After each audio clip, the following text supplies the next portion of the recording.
Hello everyone and welcome back to our channel. Today we're diving into a hot topic that's been making waves in the world of law enforcement, the impact of diversity, equity, and inclusion, or DEI policies on policing. Retired police officer Vincent Gersis has voiced his concerns, claiming that DEI policies have ended merit-based hiring in policing, favoring diversity hires over qualifications. Let's explore this issue and see what it means for our communities. DEI policies were introduced with the aim of creating a more inclusive and representative police force. The idea is to ensure that law enforcement agencies reflect the diversity of the communities they serve. However, Vincent Gersis argues that these policies have gone too far, leading to a decline in hiring based on merit and qualifications. We've seen a shift where diversity hires are prioritized over qualifications. This has led to situations where officers may not have the necessary skills or experience to handle certain situations effectively. One example Gersis points to is the enforcement of public decency laws during Pride events. He claims that the focus on diversity has led to a lack of enforcement, with police officers failing to uphold public decency laws during these events. This, he argues, sends a message that certain behaviors are tolerated, which can undermine public safety. This issue has sparked a lot of debate. Supporters of DEI policies argue that a diverse police force can better understand and serve diverse communities. They believe that diversity brings different perspectives and experiences that can improve policing. On the other hand, critics like Gersis worry that the emphasis on diversity may come at the expense of competence and professionalism. We need a balance. It's important to have a police force that reflects our community, but we also need officers who are well-trained and capable of doing their job effectively.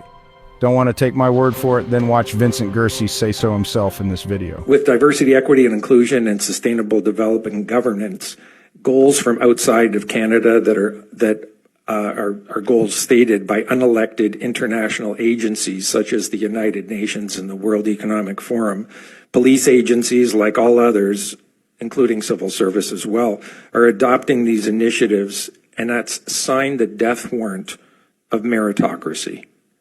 There's no question about it. When I started my career, it was very clear to us, and there are other police officers in this room as well that are now retired, that we were told that we only hire the best of the best, and congratulations, you've made it to that point. You've exceeded that threshold.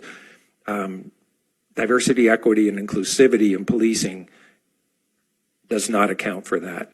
So gone are the days of recruiting the best of the best, and now they're just targeting the new targeted preference is gender, ethnicity, skin tone, and sexual preference.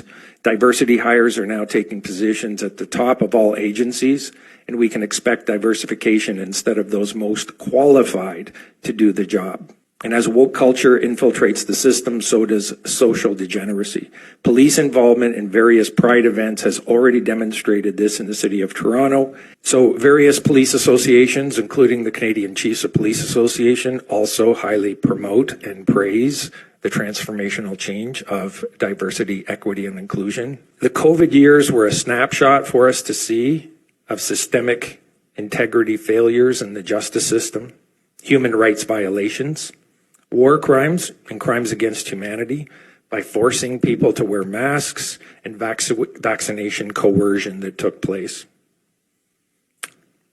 There was constitutional abandonment, where the supremacy clause of the Constitution has been clear yet disregarded by many police chiefs and commissioners. Steps taken inside police services to maintain plausible deniability exist as well, and I have experienced that over the course of my career.